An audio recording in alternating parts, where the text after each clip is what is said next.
Bonjour à tous, je vous retrouve aujourd'hui dans cette nouvelle vidéo et aujourd'hui on se retrouve sur une vidéo sur les chenilles. Alors, sur les chenilles, vous me direz, oui, absolument, c'est encore une activité pour enfants. C'est vrai que j'en ai fait pas mal pour mon fils parce que comme on vient d'emménager et qu'on est propriétaire cette fois-ci, je peux beaucoup plus m'amuser et à coller des choses au niveau du mur et de pas m'inquiéter pour la caution. Donc là, vous voyez, je choisis différentes couleurs et en fait, j'ai fait donc des ronds sur toutes ces feuilles colorées. J'ai récupéré ces feuilles colorées grâce à une de mes voisines, donc je la remercie infiniment qui a pu en prendre dans son travail.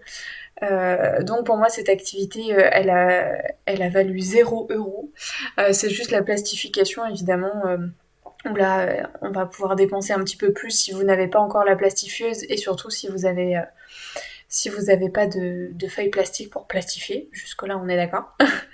Et du coup, voilà, je les découpe tous et après, vous allez voir, je vais trier les couleurs pour qu'on puisse faire une chenille la plus correcte possible.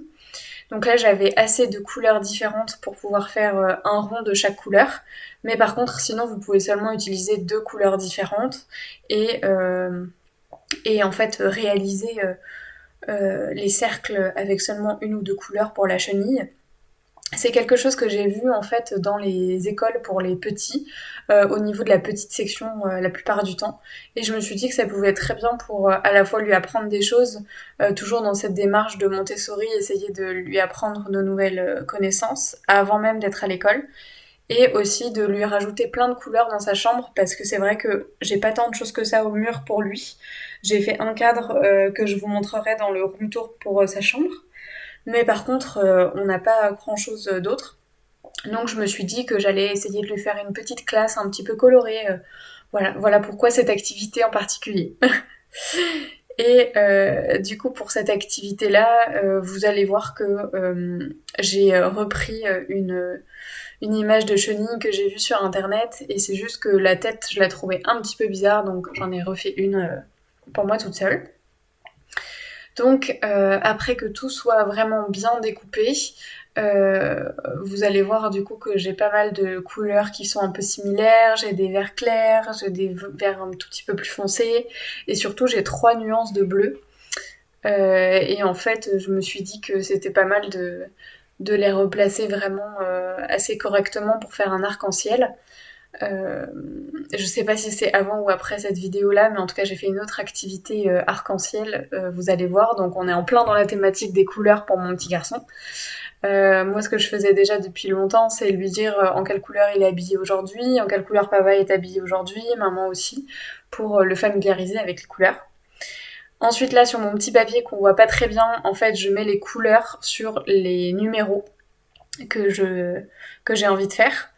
Et ensuite, à la place de prendre un calque, je me suis en fait mis sur l'écran de mon ordinateur. Si vous tenez vraiment beaucoup à votre ordinateur, c'est pas la meilleure chose à faire, mais en tout cas, c'est ce que j'ai fait pour pouvoir en fait être la plus parfaite possible pour faire les chiffres, parce que le 2 ça se fait d'une telle manière, et ensuite le 4 il y a ceux qui le font comme à l'ordinateur, donc c'est d'un seul et même trait, alors que ce qu'on apprend à l'école c'est juste un 4 avec une première barre et ensuite la petite barre qui descend. Donc c'est ce que j'ai voulu faire, trouver vraiment la bonne écriture. Et après j'ai écrit en dessous le chiffre, mais écrit en lettres. Je vais y arriver.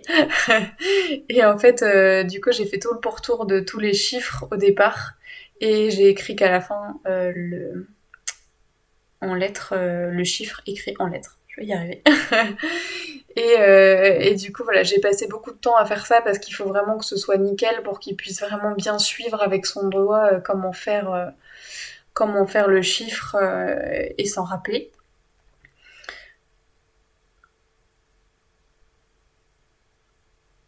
Donc là, j'ai pris un petit crayon pour faire tout le pourtour.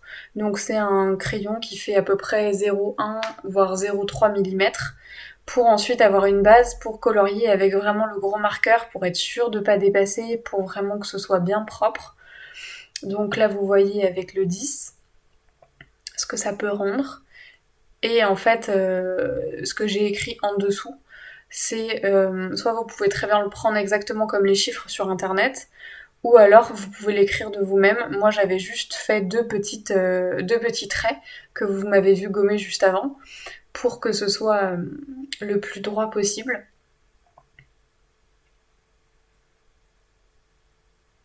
Il est vrai que dans mes activités manuelles, j'aime bien que tout soit vraiment parfait et ne pas qu'on voit vraiment que ce soit fait à la main. Donc j'ai beaucoup retouché les petites parties qui me manquaient, si c'était pas exactement droit, si j'avais dépassé un petit peu. C'est une qualité comme un défaut, comme on dit. Et sachez que c'est très satisfaisant de colorier aussi les chiffres parce que on est vraiment concentré sur une seule et même tâche et c'est vrai que c'est très apaisant. Si vous êtes un petit peu stressé, cette activité est pas mal aussi.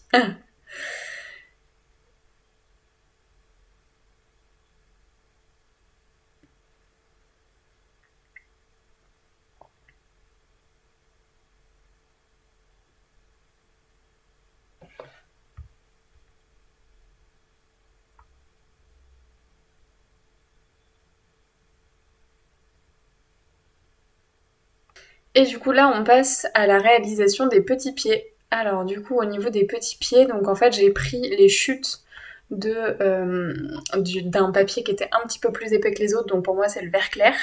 Et en fait j'ai essayé de faire un patron de pied pour la chenille qui fasse un petit peu type mille pattes. Et en fait donc je les ai tous découpés un par un pour que ça puisse être le plus raccord possible. Donc je vais les colorier en noir étant donné qu'on a déjà beaucoup de couleurs au niveau des chiffres. Ça va permettre de contraster et donc d'avoir une chenille qui met vraiment en valeur et les couleurs et les chiffres. Donc vous voyez, j'ai un petit papier en fait pour m'aider à tout colorier, c'est pour éviter de m'en mettre sur les doigts. Vous voyez, ça limite en fait limite le fait que j'ai tous mes doigts tout noirs. Et donc ça, je réalise du coup avec 2, 4, 6, 8 et 10 pieds, parce qu'en fait, je vais les mettre sur tous les chiffres pairs. Ça va me permettre donc d'avoir des pieds tous les deux cercles pour que la chenille soit la plus réaliste possible. Sachez que vous pouvez aussi réaliser ces petits pieds avec du carton que vous réutilisez, par exemple si c'est d'un paquet de gâteaux, ou alors si c'est juste d'un paquet de céréales. Voilà, moi c'est ce que j'ai fait pour la tête, en tout cas de la chenille, mais du coup ça permet que ce soit un petit peu plus épais pour faire des vraies chaussures. Donc comme vous le voyez, je les colle sur tous les chiffres pairs. Et ensuite, là, vous voyez, donc là, c'est un petit morceau de carton Nesquik. Il est vrai que la bouche, c'est un petit peu la bouche d'Amazon. Euh, Tout autant que j'ai pas envie de faire de la pub pour ce site-là. C'est juste parce qu'en fait, je voulais une chenille, comme c'est dans sa chambre, qui soit pas un petit peu bizarre. J'en ai vu pas mal sur internet où ils ont la tête vraiment pas terrible.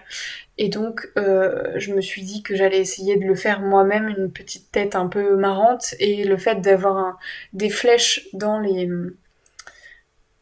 flèches dans le sourire, en fait, le rendait un petit peu plus mignon.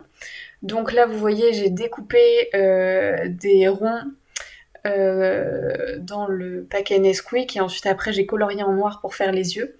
Et pareil pour les petites, euh, les petites oreilles. Donc voilà, vous voyez le résultat avec tous les chiffres. Sachez que là, il n'est pas encore plastifié et je vais le plastifier pour pouvoir le mettre dans la chambre de mon fils. Voilà, je vous remercie de m'avoir suivi et je vous dis à bientôt pour une nouvelle vidéo.